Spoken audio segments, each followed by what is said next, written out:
having the talk. Now, I learned a very, very important and unfortunate lesson in having the talk. When I was in my early 20s, I was 18 when I was injured, and I had this chemistry thing starting to happen with this very, very, very beautiful young woman, and we were kissing, and we finally got to that point, it was a couple weeks, where there was the opportunity to spend the night together for the first time. And I didn't want to have to stop and say, let me explain to you about reflexogenic response and the way my spinal cord injury and where and what, No, it's just like, I'm tired of this. I want to just go for it. I want to have a normal experience.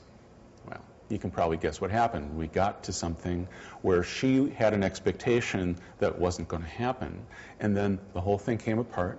We were still young. We didn't have the ability to communicate and stop and say, what just happened here? Let's get back on track. And so, it came apart. So I learned a lesson very quickly. Gotta have the talk. And there's a lot of value in having the talk because you give that new partner the comfort and the confidence to be able to ask you anything. That's what they need. You got to say, I am not afraid to talk about this. We're at a point where we're considering being intimate with each other. I really like you. I really enjoy being with you. I really can't wait to get you out of your clothes. We need to have a conversation, and you can ask me whatever you want, right? So you create that quality of safety and removing that tension of, is it okay? Because any new partner is going to have that. It's also an opportunity to let them know what you know about your body and what you know about your experience and what you like and what works and what doesn't work. And here's where the line is where my sensation starts and stops and whatever, right? So learning about each other's bodies. And here's another thing. Everybody should do this. Everybody should start with a conversation of, hey, what do you like? I want to know what you enjoy. That's what everybody should do. So it is imperative in the context of a disability. Now, for people who are in that early stage, that adjustment stage, who really have not found that redefinition, who really don't know their body yet, then the conversation is a little different. Then it becomes, I'm nervous about this.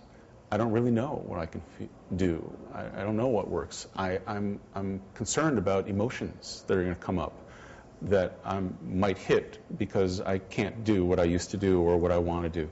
And so, again, it's that quality of intimacy and openness and trust and vulnerability and communication and emotion that when you can put it in those terms, that's the proof of somebody who really loves you. And a person who is caring and open enough and really authentically wants to be with you for you instead of just the sex, which isn't necessarily bad, but then, and you get that reaction of I'm totally with you. Let's find out what this is. Let's go and explore that together and feel whatever you need to feel. I'm here. I'm not going anywhere.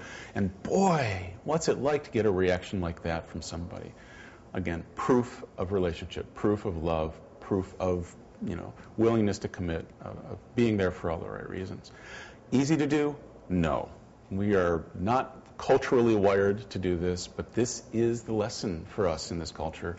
And this is something that the disability experience in the context of sexuality puts us in the position to have to confront, right? And the people who choose to learn about relationship in this context really gain a very, very, very great deal from it. I certainly have. Absolutely.